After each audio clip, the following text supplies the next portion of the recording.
আসসালামু আলাইকুম। আপনাদের সবাইকে আরেকটি ভিডিওতে স্বাগতম। আজকের এই ভিডিওতে আমি আপনাদেরকে দেখাবো অ্যাডমপের একটি পলিসি ইস্যু আপনারা এটা কিভাবে সলভ করবেন।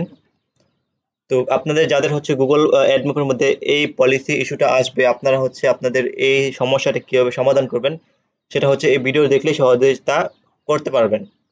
তো যাদের অ্যাডমপের মধ্যে বা অ্যাডমপের অ্যাপের মধ্যে রেস্ট্রিক্টেড অ্যাড সার্ভিং ইস্যুটা আসবে, অর্থাৎ আপনাদের অ্যাড অফ হয়ে যাবে, অ্যাড শো হবে না। তো এই ইস্যুটা কেন আসে? এই ইস্যুটা হচ্ছে আপনার অ্যাপের ভিতরে যে কন্টেন্ট থাকে সেই কন্টেন্টের তুলনায় যদি অ্যাড বেশি দেওয়া থাকে, ওই ক্ষেত্রে আপনাদের অ্যাপের মধ্যে এই সমস্যাটা আসে। তো আপনাদের যাদের এই সমস্যাটা আসবে, আপনারা হচ্ছে যে more ads or paid promotional material, এই সমস্যাটা যাদের যাদের আসবে, আপনারা হচ্ছে আপনাদের অ্যাপটাকে অ্যাপের যে অ্যাডটা আছে সেই অ্যাড মাপের যে অ্যাড ইমপ্লিমেন্ট করছেন সেই অ্যাডগুলার কমায় দিবেন, অ্যাডগুলো কমায় ফেলে দেন হচ্ছে নতুন একটা ভার্সন তৈরি করে সেটা প্লে স্টোরে আপডেট করবেন।